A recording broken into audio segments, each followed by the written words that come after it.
Venerdì 2 febbraio, buongiorno Sicilia da Michele Cucuzza.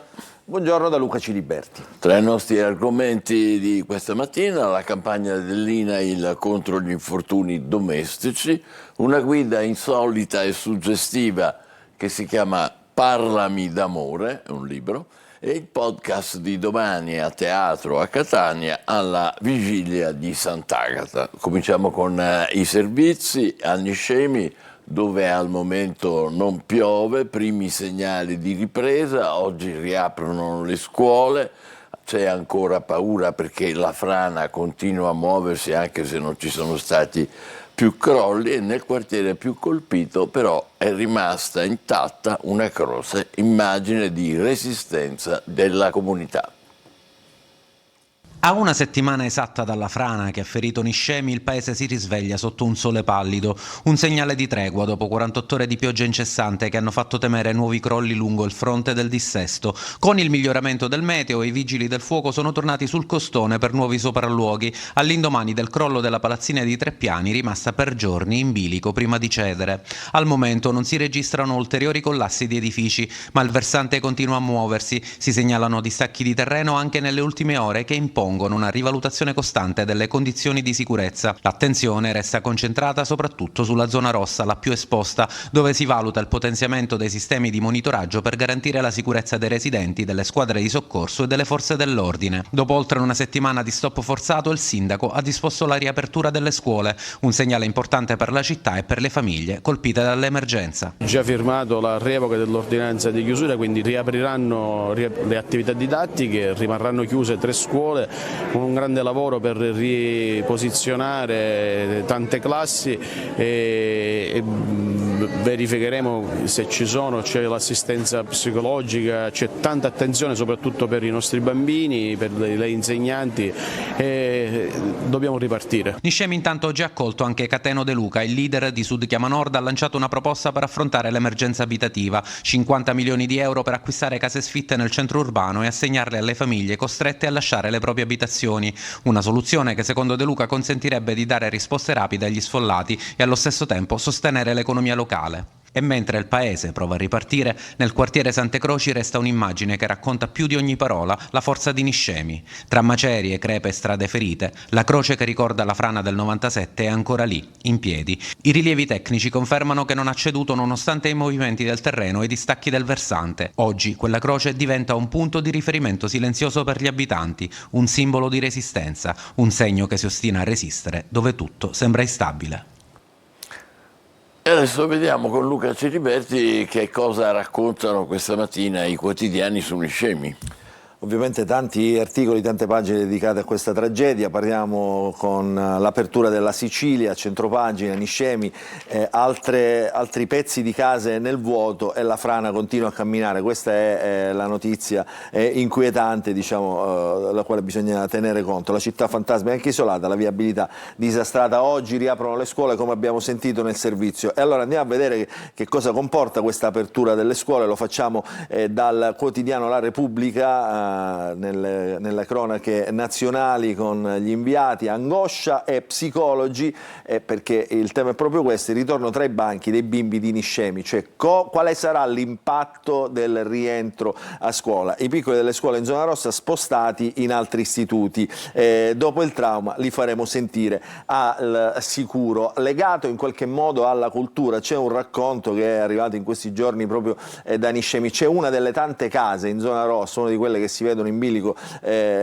sul burrone, sul baratro, che contiene una biblioteca che è la storia del paese di Niscemi. Quella biblioteca è un tesoro da salvare, dice Stefania Auci, la scrittrice dei Leoni di Sicilia, insomma, che scrive di suo pugno un appello attraverso le pagine di Repubblica a tutte le istituzioni. Quindi questo, diciamo, è un appello da tenere certamente in considerazione. Sulla questione del ritorno a scuola c'è anche la questione dell'isolamento del paese, perché insomma non ci sono pullman, non ci sono treni, quindi questo è un approfondimento che fa la Sicilia oggi solo 4 pullman e niente treni. Ora la città fantasma è anche isolata, 2 strade provinciali inagibili, il dramma per studenti e pendolari. Oggi arriverà Tajani in Sicilia, il vice premier, ministro degli esteri, per cercare di capire come dare un sostegno a queste popolazioni. Ieri abbiamo visto dal servizio, c'è stato anche Cateno De Luca. Abbiamo parlato della croce, qui la croce simbolo di resistenza, l'abbiamo vista nel servizio, la vediamo anche in queste fotografie. C'è un'altra immagine però, Michele, che è diventato simbolo di questa tragedia. Non è così forte come anzi non è come dire, così importante in qualche modo come la croce, ma è certamente altrettanto suggestiva, ed è questa, la macchina in bilico che abbiamo visto, in bilico sul burrone, che abbiamo visto in tutte le fotografie e che veramente ha fatto capire quanto fosse forte questa tragedia. L'auto sul precipizio, oggi il Corriere della Sera ha rintracciato il proprietario di quell'auto, che dice quella macchina è la mia, pensate, era in garage, adesso è in bilico, come tutto quello che ho, che è appunto la tragedia di tutti quelli che sono stati costretti ad abbandonare le case. Michele. Grazie. Rinviati intanto a Montagna Reale i funerali dei 3 cacciatori trovati morti nel Messinese, previsti per ieri. Le salme restano a disposizione dell'autorità giudiziaria. Le indagini puntano su un 4º uomo presente sul luogo della strage, sarebbe lui il killer. Vediamo. Le onoranze funebri avevano già sistemato i corpi nelle bare e affisso i necrologi, ma i funerali dei 3 cacciatori trovati morti il 28 gennaio in Contrada Caristia, a Montagna Reale, sono stati rinviati a data da destinarsi.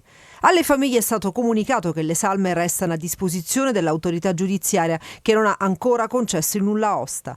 Per Antonio Gatani, 82 anni, era previsto la partenza del feretro dall'ospedale Papardo di Messina verso Patti, dove nel pomeriggio di ieri si sarebbe dovuto celebrare il funerale. Oltre agli esami sui cadaveri, continuano le ricerche di indizi sul luogo della strage, tuttora interdetto, e l'analisi dei dati dei telefoni cellulari agganciati alla cella della zona. Restano molti interrogativi sulla presenza di un 4º uomo, compagno di caccia di Gatani, che avrebbe riferito di essere partito con lui quella mattina per poi lasciarlo solo.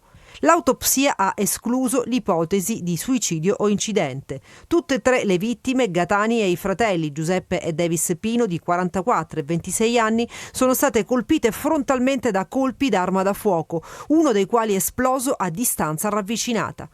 Ulteriori elementi potrebbero emergere dagli esami balistici e dai dati del GPS del cane di Gatani, rimasto inspiegabilmente in auto durante la battuta di caccia. La dinamica dell'omicidio e l'identità dell'assassino restano al momento un mistero. Luca, vediamo i quotidiani su questo. Allora, vediamo uno su tutti. La Sicilia, oggi nelle pagine regionali, i 3 cacciatori morti, nessuno si è suicidato, questa è la notizia, quindi c'è un killer che è ancora a piede libero. L'autopsia è stata interlocutoria, ci si aspettavano risposte più precise, slittano i funerali, i tabulati telefonici al setaccio. Che cosa è successo? Come diceva il servizio, allora è circolata la notizia che insomma questi si fossero sparati tra di loro, a Montagna Reale. Questo non è stato poi escluso. Allora che cosa è successo? Nessuno dei 3 si è ucciso. A prendere piede proprio in queste ore l'ipotesi di un 4º uomo, che è stato individuato ed è stato interrogato nei giorni scorsi. L'uomo non sarebbe ancora indagato, ma la sua posizione potrebbe cambiare nelle prossime ore. Di certo, dicono gli inquirenti, aveva accompagnato Gaetani, che è una delle vittime più anziane, nella battuta di caccia, e non ha dato l'allarme, quindi questo è già un campanello d'allarme. A darlo invece è stato un passante in motocross che aveva notato uno dei 3 corpi e ha chiamato il 112, quindi questa è la svolta di questo triplice omicidio. Vedremo cosa succederà nelle prossime ore. Grazie. Nel siracusano, nuova intimidazione contro i commercianti. Ad Avola una bomba carta è stata fatta esplodere davanti alla porta di un negozio di elettrodomestici. Vediamo. I segni dell'ultima bomba carta sono ancora ben visibili. Nel siracusano la criminalità continua ad andare per la sua strada, nonostante numerosi vertici in prefettura. Così, nella notte tra sabato e domenica, ecco un'altra intimidazione. Qui siamo ad Avola. Da anni non si registravano episodi del genere. Ho sentito un boato, un rumore di una bomba che mi chiedevo che festa fosse, ma poi dopo ho pensato che poteva essere un atto intimidatorio. Questo piccolo negozio di elettrodomestici è soltanto l'ultima delle attività prese di mira in provincia.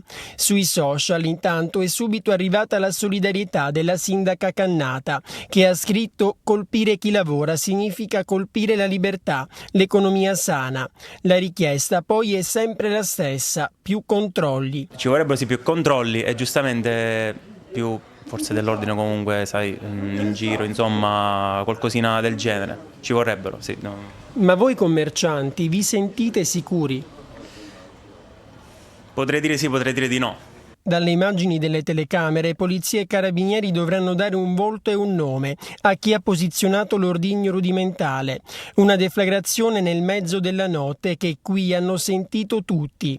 E pensare che lunedì scorso a Floridia si era riunita l'assemblea regionale della Federazione Antiracket. Movimentato in seguimento a Catania, un automobilista non si ferma all'ALT, fugge per le strade del centro e investe un poliziotto. Vediamo. Non si ferma all'ALT, scappa a tutta velocità in pieno centro, danneggia alcune auto in sosta, rischia di travolgere alcuni passanti e infine investe un poliziotto sceso dall'auto di servizio per bloccarlo. Protagonista un catanese di 34 anni, noto alle forze dell'ordine, arrestato per resistenza e lesioni a pubblico ufficiale. La folle corsa inizia nella centralissima Piazza Europa quando l'automobilista spericolato, poi risultato senza patente perché mai conseguita ed assicurazione, forza il posto di blocco dandosi alla fuga. È a quel punto che la volante si mette all'inseguimento e nel tentativo di scongiurare pericoli per gli altri automobilisti chiede il supporto di altre pattuglie. Una di queste arriva in via Gabriello Carnazza e si mette di traverso per sbarrare la strada cercando di impedire il passaggio. Uno dei poliziotti scende dall'auto e viene travolto, riportando feriti alle gambe, guaribili in 15 giorni. L'altro collega invece riesce a bloccare il fuggitivo. Per lui l'ultima corsa è in questura ed infine nel carcere di Piazza Lanza.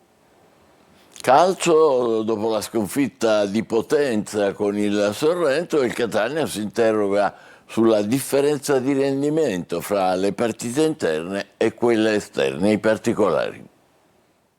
La terza sconfitta stagionale, il 3-1 subito a Potenza dal Sorrento, fa riemergere in casa Catania il deficit di rendimento fra le gare interne e quelle lontano dal Massimino. 12 partite giocate e solo 4 vittorie, 14 gol fatti e 14 subiti. Il rendimento esterno etneo non è all'altezza di una squadra che deve vincere il campionato. La dobbiamo invertire in tutti i modi, da qui alla fine del campionato, se vogliamo rimanere attaccati al primo posto. Il tema della partita non è solo questo, perché il Catania parte forte in tutti i sensi. Il suo attaccante segna su assist del solito imprendibile Lunetta, sembra tutto in discesa, invece il motore si inceppa e poi si ferma. A destra il Catania subisce il 2008 Esposito e Crecco. Carnielutti e Raimo vanno in affanno, il centrocampo non regge, davanti non si crea più nulla. Il Sorrento incredibilmente diventa padrone. Prima segna il pari con Sabatani, solo in area, e poi raddoppia con Crecco. Anche le scelte iniziali fanno discutere. Per quanto riguarda Carnielutti, Mario non aveva i 90 minuti, Pieraccini c'aveva il tutore, quindi lo limitava. Allegretto è adattato in quel ruolo, l'unico giocatore che poteva essere pronto a ricoprire quel ruolo era Carnielutti. Si poteva fare meglio, ma non solo da quella parte, anche in mezzo al campo, anche davanti. L'altro dato è la reazione totalmente assente nonostante le due punte di peso, più Bruzzaniti e D'Ausilio. Il Sorrento addirittura triplica e il Catania riflette. Ha sempre saputo rialzarsi, ma, come dice Toscano, di errori adesso non bisogna commetterne più. A te Luca. Grazie Michele. Allora, lo sport lo prendiamo dalla Sicilia, poi parliamo dal Catania. Catania, ricordiamo, ha giocato sabato. Catania, il giorno delle riflessioni. La corsa verso la B deve continuare. Qui ci sono un po' di foto dei protagonisti della partita. Dopo il KO contro il Sorrento, il successo last minute del Benevento, e i rossazzurri sono chiamati a rialzarsi da un ambiente che vuole rimanere compatto. Che poi il tema è proprio questo: il Benevento ha vinto la sua partita per 4-3, quindi si è avvantaggiato di 3 punti sul Catania, quindi adesso Benevento primo e Catania secondo, quindi il Catania deve recuperare 3 punti. L'occasione sarà proprio sabato prossimo alle 17:30, la gara interna contro il Trapani, rientreranno un po' di giocatori assenti, Casasola rientrerà dalla squalifica, quindi questo può essere una pedina importante per il Catania appunto di Toscano. Quindi, insomma, appuntamento con il calcio sabato prossimo contro il Trapani, quindi un derby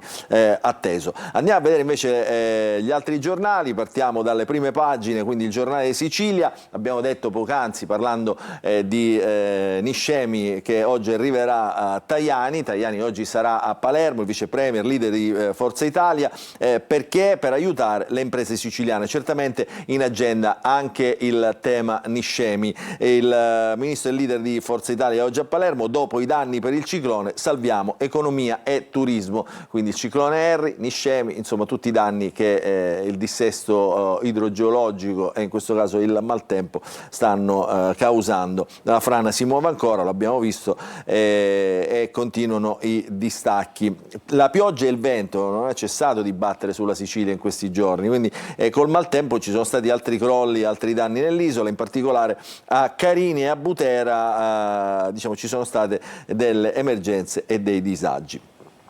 Poi sulla sicurezza, diciamo che è un tema nazionale, Corte e sicurezza, pronta una stretta, qui ci sono gli esiti anzi quelli che potrebbero essere gli esiti di una riunione che è convocata oggi dal governo dopo gli incidenti di Torino, questo lo vedremo ovviamente nella lettura della stampa nazionale, invece guardiamo lo sport che è sempre protagonista nelle prime pagine del Giornale Sicilia del lunedì, ed è questo riquadro qui, e sono 2 gli argomenti. Uno che riguarda il calcio giocato, quindi la difesa bunker del Palermo, poi un giocatore Jonsen con la valigia, quindi si snocciolano i numeri da record del Palermo, solo 14 gol subiti in 22 gare, e poi c'è il progetto del nuovo stadio, la nuova favorita, ci si interroga dove potrebbe essere, come potrebbe essere, che cosa potrebbe essere, quindi i progetti del nuovo stadio, la scelta fra 4 ipotesi al vaglio del Consiglio Comunale, i piani del City Group, che è questa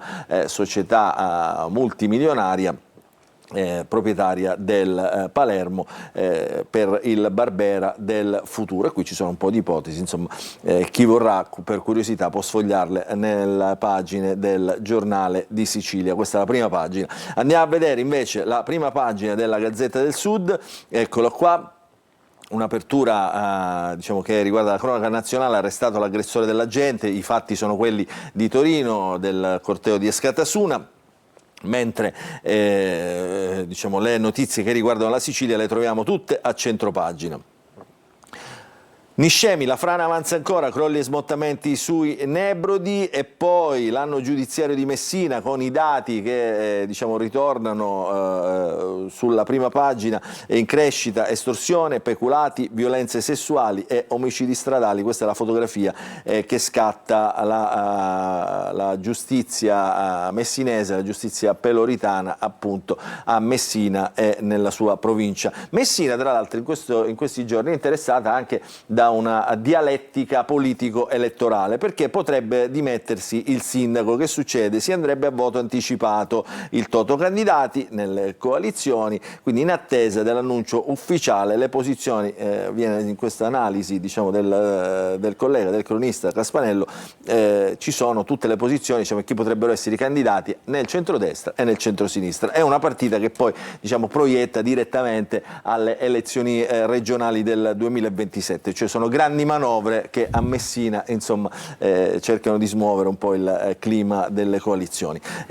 Andiamo invece sulla Sicilia, perché abbiamo visto il titolo che riguardava Niscemi, ma andiamo a vedere anche gli altri titoli che troviamo oggi in prima pagina. La sicurezza, ancora una volta questo è un titolo nazionale, con la Premier che convoca i ministri dopo i fatti di Torino.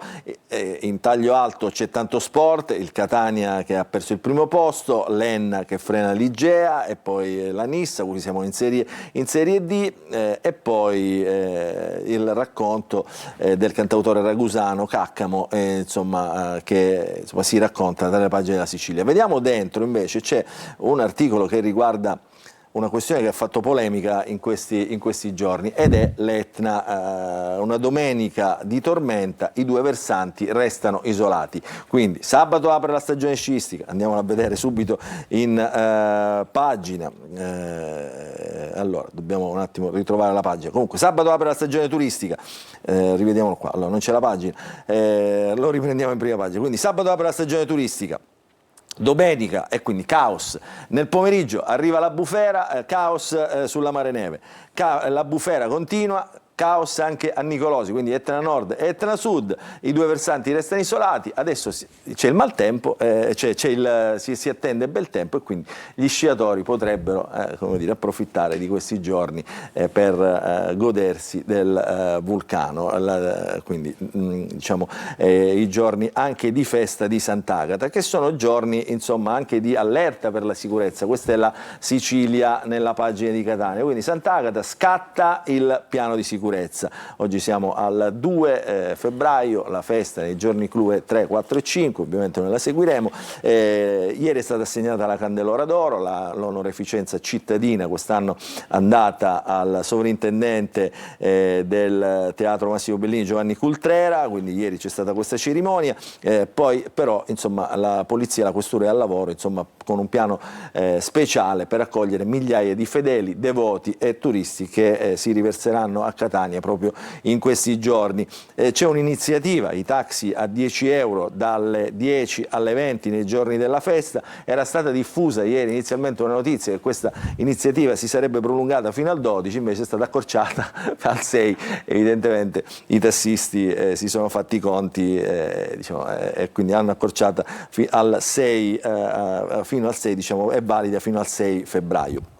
Ancora andiamo a vedere altre notizie che riguardano Catania, i bambini di San Cristoforo, e questo è il quartiere che vogliamo, quindi ancora qui sulla devianza minorile ci si muove con associazioni, il Tribunale dei minori di Catania, i protocolli diciamo di integrazione, come dire, in qualche modo coinvolgono il quartiere e in questo caso i bambini. Poi tante notizie di cronaca che troviamo anche dalla provincia e dalla stessa città dove arrivano appunto le notizie che ci raccontano i mattinali. Restiamo in pagina perché vi faccio vedere una curiosità, diciamo, poi sulla festa di Sant'Agata si dice tutto, si è detto tutto, tante particolarità, tante spigolature. Oggi il capofercolo, il capovara racconta i segreti e i rituali prima, durante e dopo la processione. Un pezzo è veramente, come diciamo noi, croccante in gergo. È divertente, il titolo è questo: dalla ralla fino a peri di pollo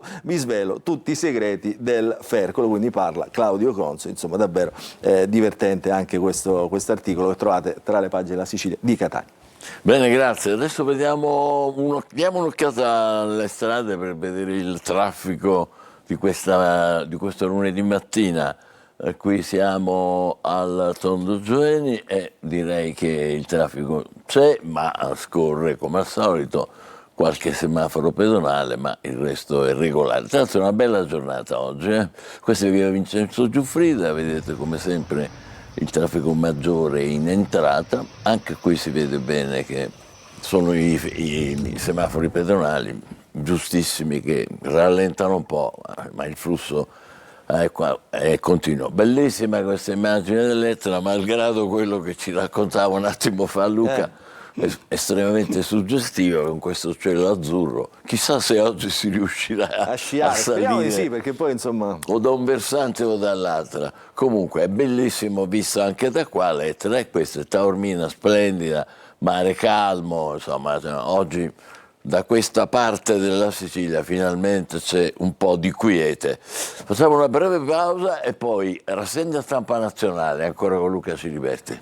A dopo. Buongiorno Sicilia.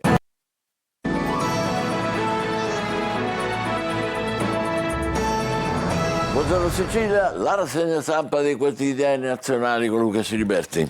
Grazie Michele. Allora oggi il racconto ovviamente è univoco, tutte le prime pagine aprono con la stretta sulla sicurezza voluta dal Premier Giorgia Meloni dopo i fatti di Torino, il corteo di Torino con gli agenti picchiati. Quelle immagini, quel video hanno fatto certamente il giro del mondo, perché ovviamente non è tollerabile una situazione del genere. Allora apriamo la nostra rassegna stampa nazionale con il Corriere della Sera, principale quotidiano italiano. Sicurezza stretta dopo Torino. Poche parole, pochi fronzoli, insomma il titolo sintetizza tutto. Meloni fa visita ai poliziotti feriti, è un tentato omicidio. Oggi ci sarà il vertice di governo proprio sulla sicurezza. È stato fermato, per quanto riguarda la cronaca, uno degli aggressori ha 22 anni.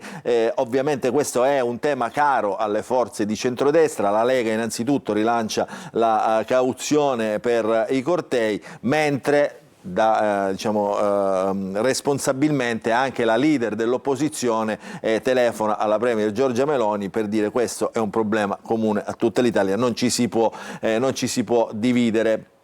Nel frattempo però c'è stato un altro conflitto a fuoco a Rogoredo. Gli agenti hanno colpito un rapinatore. E questa è, una notizia che fa seguito a una notizia simile avvenuta qualche giorno fa. Quindi, insomma, è stato intimato di fermarsi a questo rapinatore, non si è fermato, era un cinese e quindi ha sparato 3 volte.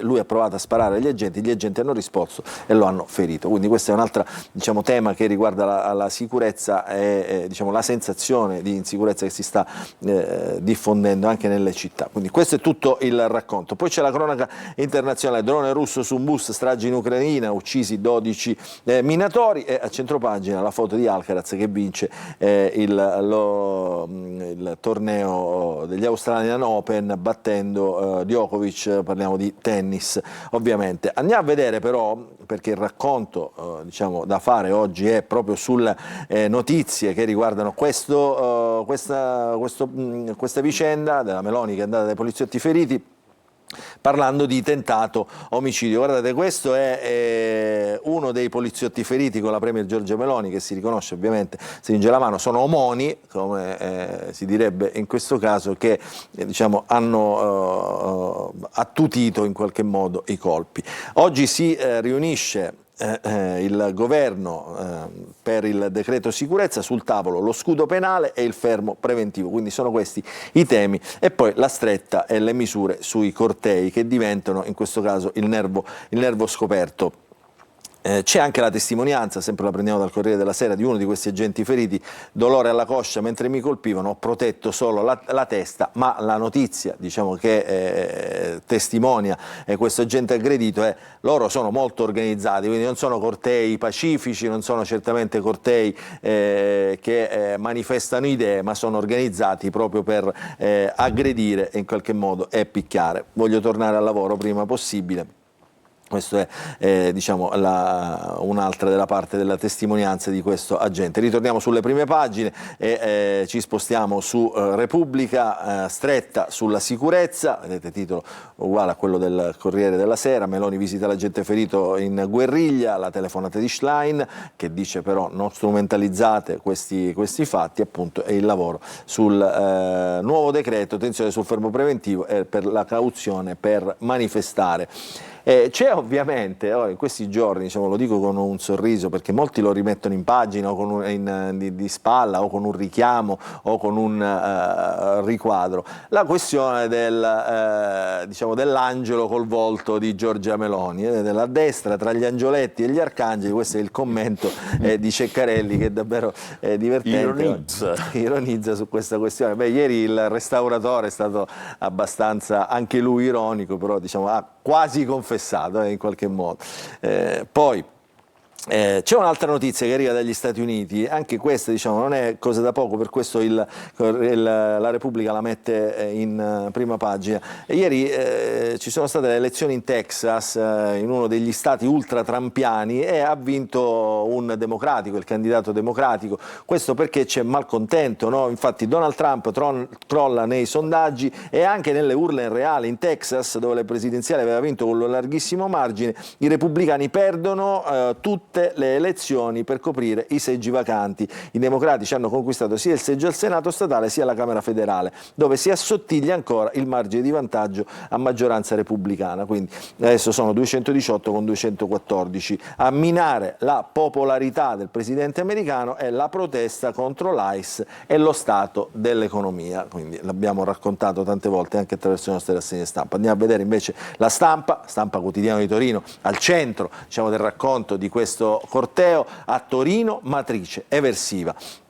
Queste sono le parole del ministro Piantedosi: in azione potenziali terroristi, la stretta con il super DASPO e il fermo preventivo, 3 arresti, ma l'indagine è per devastazione. Quindi questo è diciamo, uno dei temi, diciamo, se sarà oggi diciamo, in agenda della riunione di governo convocata appunto dalla premier Giorgia Meloni. Quella guerriglia, vedete il retroscena, quella guerriglia pianificata in chat, quindi non è stata un'azione estemporanea, lo troviamo appunto nei commenti e nei racconti della Stampa. Poi c'è questa foto a centropagina, Liam torna a casa. Chi è Liam? È il bambino che un po' un simbolo, che è diventato un simbolo della, diciamo, della protesta contro l'ICE americana. Cioè, avevano pure arrestato questo bambino di 5 anni, un pericoloso, facinoroso terrorista immigrato, rilasciato appunto con il padre, l'abbraccio e i sorrisi e i pupazzi. Questa dell'ICE, diciamo, ce ne rendiamo conto ovviamente tutti, è un tema veramente divisivo a livello mondiale. C'è questo uso spregiudicato della polizia federale. Andiamo a vedere altri quotidiani. La sicurezza in Italia diventa tema politico e quindi tutti i giornali politici ovviamente si dividono su questo tema. E partiamo dal centrodestra, che chiede il pugno duro, l'ora del pugno duro. Questo è il giornale. 100 feriti nella guerriglia, solo 3 arresti, l'amarezza degli agenti, in rete la rivolta contro le toghe, basta proteggere i delinquenti, i nuovi terroristi esultano, devono avere paura, ora sarà guerra, la sinistra in crisi, condanna a parole ma già accusa il centrodestra. Tutto in pagina con un ordine puntato, i temi che riguardano la sicurezza, li mette in fila il giornale con una lettura ovviamente filogovernativa. Meloni va dai poliziotti, qui c'è la foto, Italia con voi, oggi vertice appunto come abbiamo visto. E questo è il giornale. Andiamo a vedere altri quotidiani di centrodestra. Il Tempo, prendiamoli ad uno, dice il giornale di Capezzone, e quindi qua la foto della battaglia diciamo, causata appunto all'interno del corteo. Andiamo a vedere ancora Libero, sempre di centrodestra, l'aggressione shock al poliziotto, la sinistra martella la verità, gioca con le parole perché il martello è l'arma usata per colpire il poliziotto. Tra giornalisti e politici rossi è corsa a chiedere di non criminalizzare Askatasuna, il centro sociale, diciamo, per il quale si manifestava. Meloni invece visita l'agente ferito. Schlein non ci va ma si lamenta, no alle strumentalizzazioni. Quindi vedete come insomma, in questo caso si soffia anche sul fuoco, no, del malumore, del malcontento, dei fatti della violenza stesso. Quindi questo è il centrodestra. Vediamo qualche quotidiano, diciamo, di altra natura politica, per esempio il Fatto Quotidiano, che torna sempre sui temi della giustizia, ma lo fa attraverso appunto il tema della sicurezza o dell'insicurezza. È il governo dell'insicurezza, meno giudici e più criminali, aumento dei reati ovunque e i magistrati sono sotto organico. Quindi la denuncia delle toghe al centro del racconto del Fatto Quotidiano. Vediamo anche domani gli utili delinquenti di Torino, la destra va all'assalto dei diritti, domani quotidiano progressista, prende le parole della Schlein e dice la Premier non si strumentalizzino le violenze, ma tiene fuori insomma, le parole dei leader di centrodestra.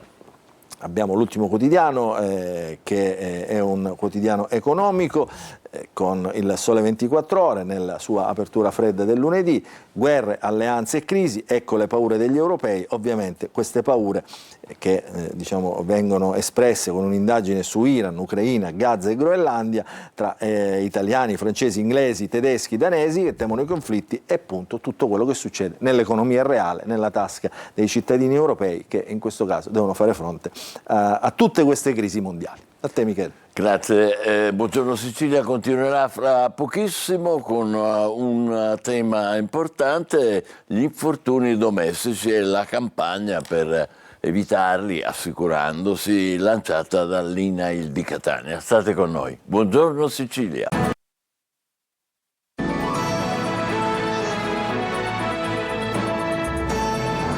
Buongiorno Sicilia, abbiamo due ospiti, benvenute Diana Artuso che è direttrice territoriale dell'INAIL di Catania e la professoressa Caterina Ledda che insegna medicina del lavoro all'Università di Catania. Di nuovo benvenute entrambe, parliamo di questa campagna che ha lanciato l'INAIL contro gli infortuni domestici e le assicurazioni. E il titolo è, se non fosse una cosa, sarebbe persino, come dire, curioso, no? Non fidarti degli insoliti sospetti. Chi sono gli insoliti sospetti? Ma sono tutte le insidie che troviamo a casa, nelle attività quotidiane della cura della casa. Abbiamo una consuetudine, un utilizzo degli elettrodomestici, delle piccole riparazioni, che pensiamo siano cose da fare con la massima naturalezza, perché a casa pensiamo che sia il luogo più sicuro, però ci sbagliamo. E proprio per questo l'INAIL ha avviato questa campagna sulla scorta della prima legge in Europa, perché abbiamo questo primato. Con la legge 493 del 1999 è stata istituita l'assicurazione per tutelare le persone che a casa si occupano della cura delle persone, della famiglia, non soltanto nella propria abitazione ma anche nelle pertinenze, negli androni. Quindi cadute, ustioni, scottature, tagli, stiamo enumerando alcuni purtroppo degli incidenti frequenti, perché sono tanti gli incidenti domestici, è vero professoressa? Sì, sono tanti e poi negli ultimi tempi la loro tipicità è mutata, perché con l'utilizzo delle nuove tecnologie, con l'arrivo dei social network, molte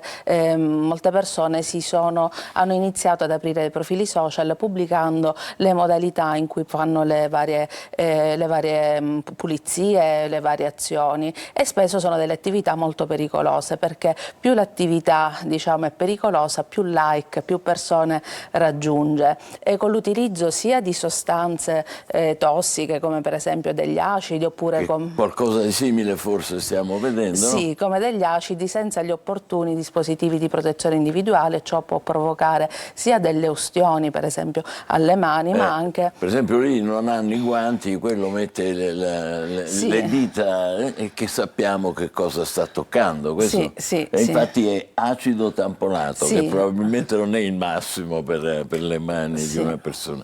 Prego. Questi video però provocano un effetto negativo, perché per principio di emulazione la casalinga che guarda su TikTok, su Instagram questi video prova ad emulare. Ma se lo fanno loro lo faccio anch'io. Certo, no? certo, un composto molto utilizzato per esempio è il perossido di idrogeno, l'acqua ossigenata che tutti quanti noi abbiamo a casa. A casa l'abbiamo per diversi volumi, perché la possiamo acquistare per esempio per uso medico, per disinfettare la cute. Possiamo utilizzarla anche, lo vendono gli articoli che vengono prodotti per parrucchieri a dei volumi più alti, per cui delle concentrazioni più elevate, e in questo caso sono riportate sia delle ustioni alle dita, agli arti, ma anche degli effetti avversi alle alte vie respiratorie per inalazione delle sostanze, perché poi spesso si fa anche un mix, questi mix possono provocare assolutamente dei danni. Direttrice, lei diceva che questa è una novità assoluta, ma rende obbligatoria l'assicurazione adesso questa nuova legge? Sì, l'assicurazione è obbligatoria. Ma per chi? Per tutti coloro che si occupano della casa in modo esclusivo, quindi dai 18 ai 67 anni, sia uomini che donne, ma anche gli studenti che ad esempio dimorano in un luogo di residenza diverso dall'abitazione principale o dimorano in un'altra città e che si prendono cura della casa, i lavoratori in cassa integrazione, i lavoratori che usufruiscono dell'indennità di disoccupazione, della NASPI, sono obbligati all'assicurazione. Però mi piace dire che non è soltanto un obbligo a cui si ottempera con 24 euro l'anno, quindi con una cifra che è veramente minima, ma penso che assicurarsi sia una scelta che è dettata dal volersi bene, dal prendersi cura, perché gli infortuni domestici sono una causa primaria di gravi incidenti, quindi avere la possibilità nel momento in cui si ha un infortunio domestico che abbia raggiunto un determinato livello, quindi con un'invalidità che comporta dal 6 al 15%, si ha diritto a prestazioni economiche e dal 16% in poi a una rendita mensile. Quindi le prestazioni economiche che possono tutelare le persone anche in casi più estremi, qualora dall'infortunio domestico dovesse derivare la morte, i superstiti avranno diritto anche alla rendita. Quindi è giusto pensare come una misura per volersi bene. Ma questo per volersi bene, giustissimo. Ma questo riguarda anche chi è dipendente, diciamo, il vecchio termine che si usava una volta, le colf? No, perché le colfo hanno una loro assicurazione perché sono lavoratrici domestiche. Invece l'assicurazione contro gli infortuni domestici si rivolge a coloro che non sono già iscritti ad altre casse forme di assicurazione obbligatoria. Ecco, abbiamo detto costa 24 euro. Giusto? 24 euro l'anno, e anche per chi ha un reddito che è personale di poco inferiore a 4.900 euro e il reddito del nucleo familiare cui appartiene è di poco inferiore a 9.000 euro, bene, queste persone hanno la possibilità di fruire gratuitamente. E come ci si assicura? Ci si assicura accedendo ai servizi online con SPID, CIE o Carta Nazionale dei Servizi al sito dell'INAIL www.inail.it. Nella sezione dei servizi online c'è una sezione che è assicurazione dei servizi domestici e facilmente si potrà presentare la domanda. In automatico viene elaborato l'avviso di pagamento che si paga con PagoPA. Ci sono differenze per i redditi percepiti? Ne accennava prima Accennavo qualcosa. che chi non supera queste determinate fasce di reddito può fruire gratuitamente dell'assicurazione, ma per tutti coloro che invece sono chiamati a pagare questi 24 euro fino al 31 gennaio, per chi si iscrive dal 1 di febbraio c'è una piccola mora, ma è veramente irrisoria, quindi che viene calcolata in automatico. Comunque ricordiamo che il pagamento del premio è deducibile ai fini fiscali. Professoressa, questo poco fa facevamo una casistica, sia pure rapida, degli infortuni. C'è una consapevolezza per chi si dedica al lavoro domestico dell'opportunità, se non della necessità, di un'assicurazione? Allora, ovviamente vi è un gradiente, dipende anche dalla zona in cui noi facciamo lo studio. Auspichiamo che in futuro questa percentuale possa salire, e vorrei anche ricordare... Attualmente qual è? Allora, la percentuale dipende dalle zone, non è molto alta nelle nostre zone, e volevo anche ricordare dell'opportunità degli studenti fuori sede, perché anche gli studenti fuori sede, studenti universitari, studenti dell'AFAM, degli istituti musicali che vivono lontano dalle loro famiglie, con 2 euro al mese, magari gli studenti non ci pensano, ma i loro genitori potrebbero in un certo senso pensare per loro, possono e devono assolutamente sottoscrivere questa assicurazione, questa polizza assicurativa, perché stiamo parlando veramente di una cifra molto bassa. Ma riguarda anche gli studenti che fuori sede, intende anche che sono siciliani fuori? Sì, certo. E viceversa? Ma anche per esempio studenti che provengono per esempio dalla nostra area del Calatino e che vivono qui a Catania in affitto, ecco. Anche studenti all'interno della stessa regione, sì, molti studenti frequentano qui, vivono qui, ma qui prendono delle case in affitto, dei posti letto, e hanno comunque anche delle incombenze domestiche, prepararsi il pranzo, pulire, occuparsi del quotidiano, e può essere un rischio anche quello. Certo. Presidente, direttrice, mi scusi, lei parlava anche di postumi permanenti che ci possono essere, sì. Perché uno magari non ci fa caso, pensa me la son cavata, invece non è vero. Non è vero, ma anche perché se pensiamo al numero degli infortuni domestici, secondo l'ultima indagine dell'Istat, il numero di infortuni domestici in Italia è superiore a 2,5 milioni di infortuni domestici. Quindi dobbiamo pensare che è un numero talmente elevato che comporta veramente l'esigenza di curare quella che è la prevenzione di questi comportamenti, ma soprattutto assicurare un sistema di tutele. Assicurarsi dà la possibilità a tutti coloro che dall'infortunio abbiano avuto un danno permanente, che viene commisurato utilizzando delle tabelle secondo criteri medico-legali. E chi li accerta questi? L'INAIL? Sì, li accerta l'INAIL, però in prima battuta colui o colei che ha subito un infortunio domestico deve recarsi al pronto soccorso dal medico che deve accertare quello che è il danno che è stato subito. Al termine, cioè quando si sono concluse le terapie farmacologiche o c'è stato un intervento o altro, cioè al termine della cura, del periodo di cura, deve rivolgersi al medico che redigerà un certificato secondo un modello predeterminato. Un modello è necessario perché dà la possibilità all'INAIL di avere le informazioni che si rendono per capire quella che è la percentuale di invalidità, dopodiché la persona verrà invitata nei nostri ambulatori per verificare il danno effettivamente che ha avuto. E in famiglia ci dovesse capitare, facendo gli scongiuri, qualcosa ai più piccoli? Qualcosa ai più piccoli, i più piccoli non sono soggetti assicurabili perché Giusto. l'assicurazione è dai 18 ai 67 anni, Ah, però ecco. se il genitore prendendosi cura dei più piccoli cade, inciampa, ricordiamo come diceva lei prima che le cadute sono al primo posto, l'utilizzo a casa di tappeti mobili che sono un arredo che è estremamente frequente, Anche sono la percentuale di caduta l'acqua, il bagno, l'acqua, il bagno, nella vasca, nella doccia, più ne ha più ne metta. gesti abituali che poi diventano anche rischiosi, quindi e si fa in tempo ancora oppure sono già scaduti i termini per assicurarsi? Si fa in tempo, in qualunque momento dell'anno, solo che l'assicurazione decorrerà dal giorno successivo al pagamento del premio.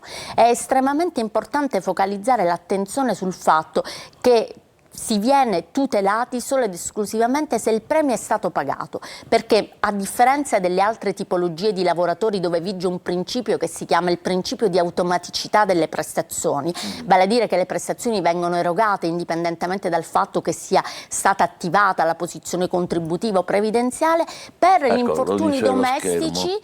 infortuni domestici invece è necessario aver pagato il premio e quindi dall'indomani è possibile godere delle tutele che l'assicurazione INAIL offre. C'è qualcuno che è esonerato persino Sì. dal pagamento, chi ha un reddito inferiore a quella Sì. cifra che abbiamo visto, 4.648 come euro. reddito personale. E per l'assicurazione con premio a carico dello Stato l'iscrizione va fatta ogni anno. Noi vi ringraziamo molto per queste informazioni preziose che riguardano un po' tutti coloro che si dedicano alla cura della propria abitazione e che purtroppo tanto frequentemente subiscono incidenti, dai più semplici, più piccoli, per fortuna guaribili rapidamente, a quelle anche molto molto gravi. Grazie ancora per essere stati con noi, adesso una breve pausa e poi parleremo di un libro interessantissimo e suggestivo che è Parlami d'amore, ma non è un libro romantico, è un libro scientifico. State con noi, buongiorno Sicilia. Un saluto e ben ritrovati da Daniele Berlusconi di Trebi Meteo. Migliora il tempo lunedì al centro-sud, ma un nuovo vortice di bassa pressione torna a interessare le regioni settentrionali e la Toscana, con prime precipitazioni entro sera al nord-ovest. In Sicilia dunque nella giornata di lunedì avremo finalmente tempo asciutto ovunque, qualche nuvola sparsa, specie al mattino sui settori tirrenici, venti un po' più deboli con mari che saranno generalmente mossi o molto mossi. Temperature stabili, al mattino un po' freddo nell'area interna, si scende anche sotto i 5 e poi durante il giorno intorno ai 15-17 gradi sui settori costieri. Martedì ancora una giornata in prevalenza soleggiata in Sicilia, con venti che intensificano dai quadranti meridionali legati al transito di una perturbazione che però interessa soltanto il centro-nord. In Sicilia dunque oltre al sole avremo anche un aumento delle temperature, con valori massimi che si porteranno anche fin verso i 20 gradi sul litorale tirrenico. Con questo è tutto, per maggiori dettagli c'è l'app di Trebi Meteo. Buongiorno Sicilia, Parlami d'amore, ma non è un libro di sentimenti o non solo, è un libro scientifico. Ne parliamo con l'autrice che è Antonella Viola, in collegamento con noi. Buongiorno, benvenuta, scienziata, divulgatrice, professoressa ordinaria di patologia generale all'Università di Padova. Allora, Parlami d'amore, uscito da Feltrinelli, ha come sottotitolo un viaggio scientifico nel desiderio, nella passione e nei legami. Come scientifico? Scusi, e il cuore dov'è? Beh, a parte che anche il cuore è scienza, Anche il ma cuore. quando parliamo d'amore, la fa da padrona il nostro cervello, anche se a noi piace pensare che sia il cuore. In realtà anche quel batticuore, no? Il cuore accelerato è, come racconto nel libro, una delle risposte che vengono messe in atto durante l'innamoramento, è legata anche proprio alla risposta dello stress, nel senso che sappiamo che... È giusto, quindi dovremmo dire, non come usa dire, col cuore, dovremmo dire col cervello, è così? Col cervello, beh, guardi che se tutti usassimo il cervello un po' di più in amore non sarebbe male, no? Benissimo, allora noi assolutamente. ci aiuti lei a questo percorso, a individuarlo tra piacere, amore, desiderio. Vediamo un po', così ci districhiamo anche noi che non siamo esperti. Sì, beh, allora, diciamo che l'amore prima di tutto faccio una premessa, il libro serve come guida per cercare di capire che cosa ci accade, soprattutto ai più giovani, ma non solo, quando viviamo, quando attraversiamo un'esperienza d'amore. Io ho deciso di scrivere questo libro perché durante una conferenza una volta si è avvicinata una giovane donna e mi ha detto: professoressa, io non dormo più, non mangio, non riesco a lavorare, sono in uno stato d'ansia costante. E io mi sono preoccupata, ho detto: ma che succede? E lei mi ha detto: sono innamorata. E ho sorriso, ho detto: vabbè, quindi stai soffrendo? Ho detto: no, sono ricambiata, solo che non riesco più a fare nient'altro. Poi mi ha guardato con questi grandi occhi e mi ha detto: ma mi dica una cosa, finirà tutto questo? Cioè, mi passerà questa sensazione? E io, un po' sorridendo dai miei anni, ho detto: sì, tranquilla, passerà questa sensazione. Quindi, e si trasformerà, se tutto va bene, in qualcos'altro. Quindi il libro proprio nasce come uno strumento per capire queste profonde emozioni che a volte ci travolgono, che viviamo durante la prima fase dell'innamoramento. Che cos'è? È appunto la prima fase, quella della passione travolgente, è quella dominata dalla dopamina. La dopamina è quel sistema legato al piacere e alla ricompensa, cioè che cosa vuol dire? È quello che ci spinge verso qualcosa che poi ci darà una ricompensa. Faccio un esempio che è molto banale, non so, abbiamo finito di lavorare, usciamo dalla palestra, passiamo davanti a una pizzeria, a una panetteria, sentiamo quel profumo di pizza, di pane appena sfornato, e questa cosa ci fa scattare il desiderio, no? Quindi ci spinge magari. È la dopamina che è equivalente a quello che noi comunemente chiamiamo desiderio. Dopamina. In qualche modo sì, è quella che ci spinge. Lei deve pensare che i topolini senza dopamina praticamente si lasciano morire in qualche modo perché non sono motivati a nutrirsi. Caspita. Quindi è proprio è un qualcosa che ci spinge, che ci muove a cercare qualcosa che poi ci darà piacere. Poi Quindi però piacere e desiderio non sono la stessa cosa. Ah, ecco, prego, facciamo la distinzione. Esatto, cioè il desiderio è quello che ci muove verso, no? Quindi è dominato, come dicevo, dalla dopamina, ecco. Ed è una sensazione di mancanza, abbiamo voglia, proviamo una mancanza. Invece il piacere è qualcosa che è legato poi alle endorfine, quindi è qualcosa che ci fa star bene, che ci gratifica e che arriva appunto in un secondo momento come ricompensa. Le endorfine per il piacere, giusto? E siamo quindi dopamina. Certo, sì. Stiamo facendo uno studio scientifico dei nostri, che bello, dopamina, endorfine per il piacere e l'amore. L'amore è la molecola più importante, considerata più importante, è l'ossitocina. L'ossitocina Esatto, oggi diamo un sacco di nomi strani, vero? Ossitocina è quella molecola che è stata molto studiata proprio per il legame madre-figlio, viene prodotta durante il parto, durante l'allattamento e serve proprio a creare il legame madre-figlio. Però tutti i tipi di legami umani e anche non solo umani, perché l'ossitocina regola anche i legami tra gli animali e i padroni, no? I proprietari degli animali, è proprio una molecola che poi è stata utilizzata per tutta questa serie di affetti, di legami. È una molecola appunto che diventa fondamentale nell'amore maturo, nel legare appunto poi la coppia in una coppia stabile, ed è appunto tra l'altro una molecola che ha un'azione positiva perché riesce ad abbassare lo stress, riesce ad abbassare gli effetti appunto negativi, no, dello stress, quindi in qualche modo fa bene anche alla nostra salute. Ecco, poi se dobbiamo nominare altre molecole, poi non ne dico più, bisogna ricordare la serotonina, perché la serotonina, che è un po' quella molecola che noi pensiamo legata al benessere, alla serenità, alla tranquillità, alla pace,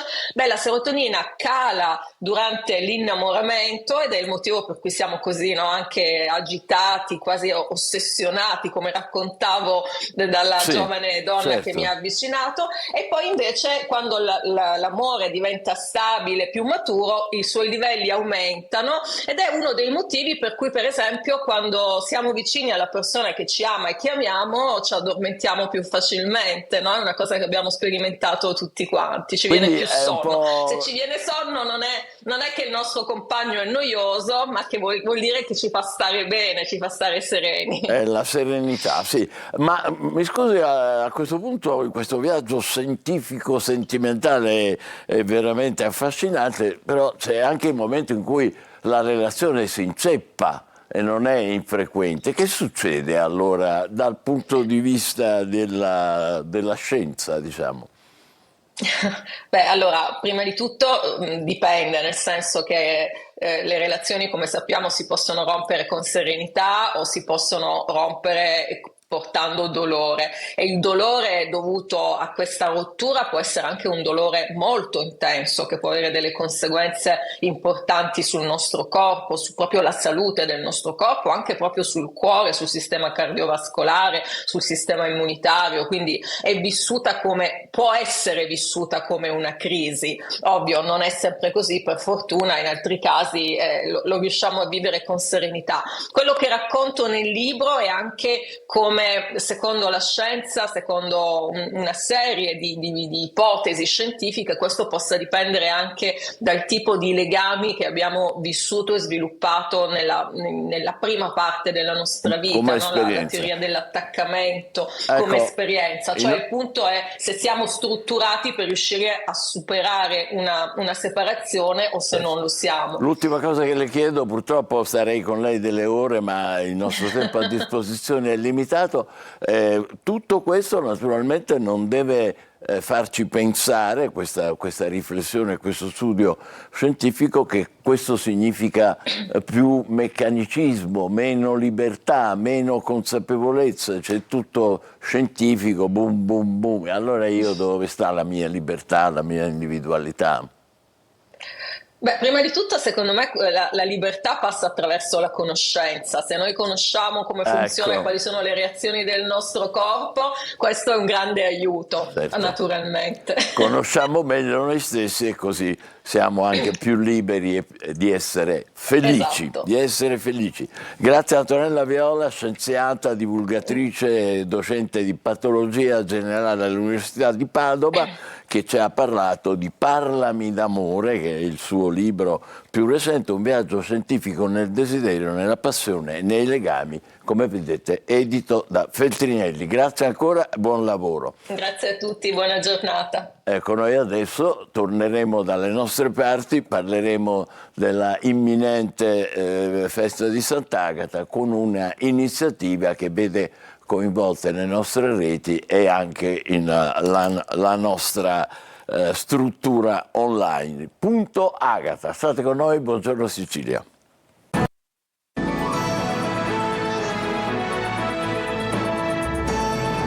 Prima di presentarvi il nostro prossimo ospite, una notizia che arriva da Palermo. C'è stata purtroppo una nuova rissa fra giovani, una violenta rissa che si è conclusa con l'arresto di un ragazzo di 32 anni, di un giovane di 32 anni, e la denuncia per rissa di 5 persone, 4 delle quali sono donne.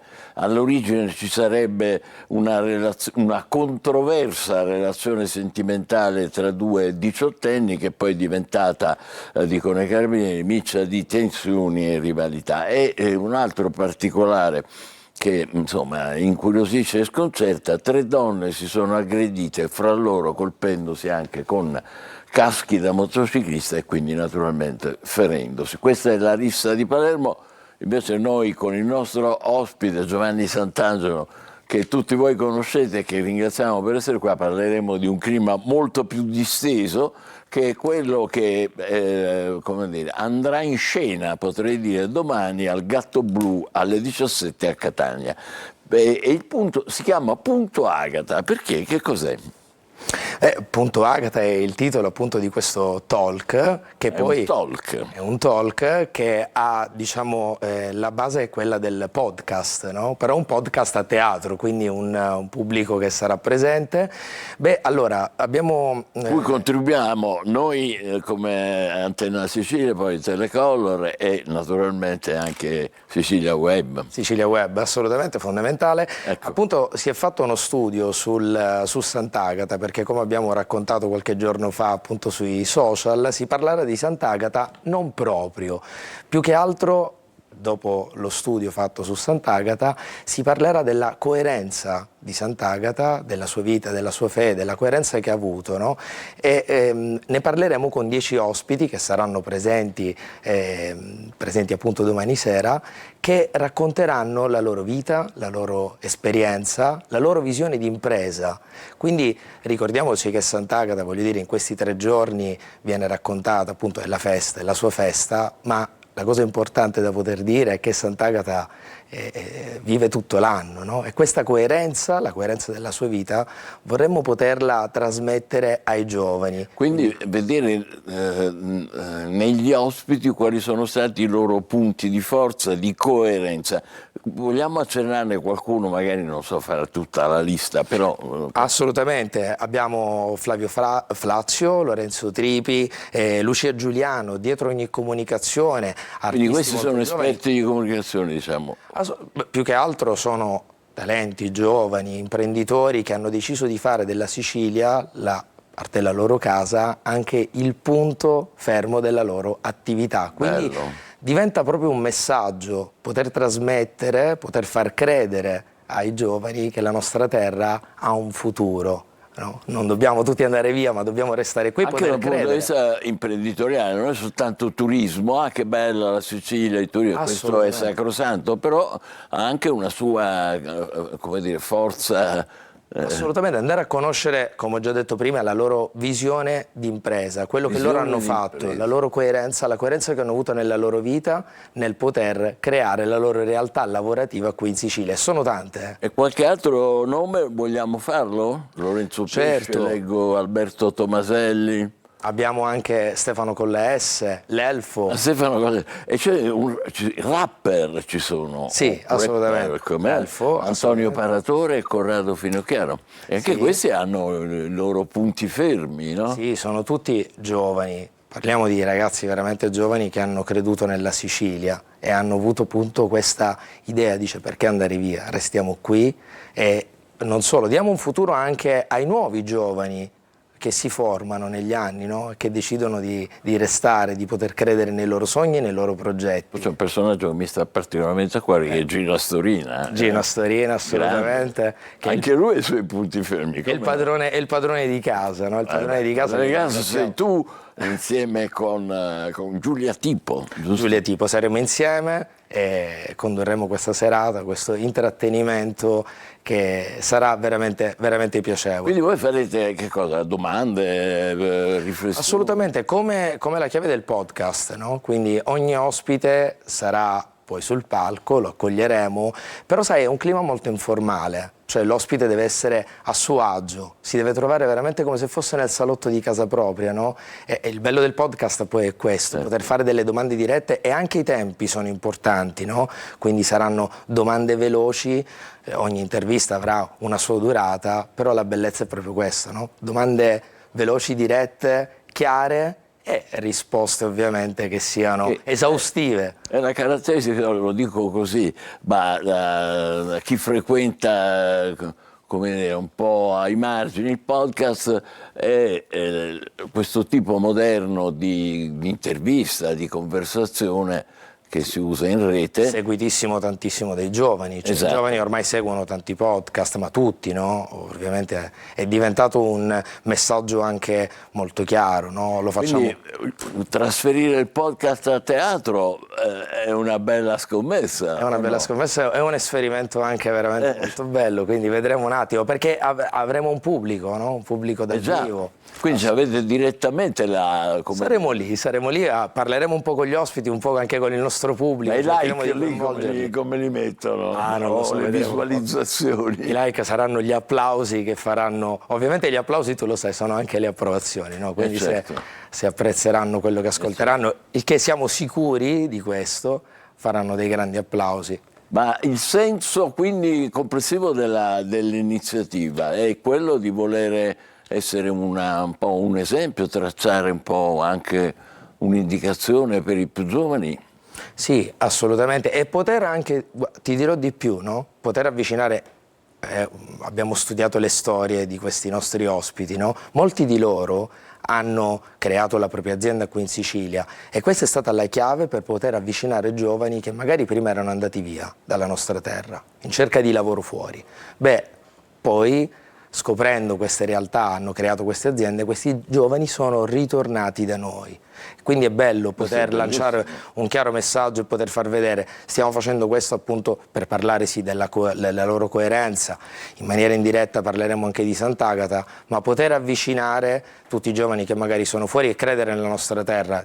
Il punto forte poi è questo. Questo è importantissimo, bellissimo. Ti chiedo un'ultima cosa dal punto di vista tecnologico, ma poi diventano podcast veramente oppure rimangono lì nel palcoscenico? Questo guarda, perché qui c'entriamo anche noi, sia come televisione, Telecolor, Antena Sicilia, che come dicevo Sicilia Web, no? Assolutamente, allora è un progetto nuovo, originale, bello. Originale, nuovo, e a parte il pubblico che lo vedrà domani sera, speriamo poi di poterlo far vedere un po' a tutti, no? Perché ti dico questo, a pochi giorni da quando abbiamo insomma aperto diciamo, le prenotazioni, è andato subito sold out. Quindi abbiamo avuto veramente un successo, no? Un successo che complimenti. Non ci quindi adesso è già tutto esaurito. È già tutto sold out. Poco fa la mia collega Eva Spampinato mi diceva ma tu vieni, ma è come vengo? Diciamo che è già tutto sold out. Però... Complimentissimi. Allora, grazie. Gatto Blu domani alle 17, punto Agata, condotto da Giovanni Sant'Angelo con la collega Giulia Tipo. Buon lavoro, in bocca al lupo. E poi riferiremo naturalmente noi su Telecolor, Antena Sicilia e Sicilia Web. Adesso è il momento del nostro oroscopo. Sigla.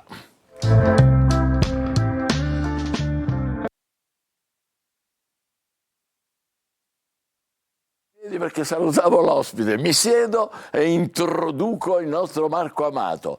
Eccoti Marco, ciao, benvenuto. Buongiorno Michele, ben ritrovato, buon inizio settimana e buongiorno Sicilia. Grazie. Allora, oggi di cosa parliamo? No, anzi, di chi? Bene, di chi oggi di chi? Infatti oggi tra chimica dell'amore e steroidi vari ho deciso di parlare di un caso abbastanza divertente, ovvero quello di Stefano Accorsi. Stefano Accorsi è alla ribalta per adesso con tanto di foto, di like e tanta curiosità per il suo fisico. Perché cosa succede?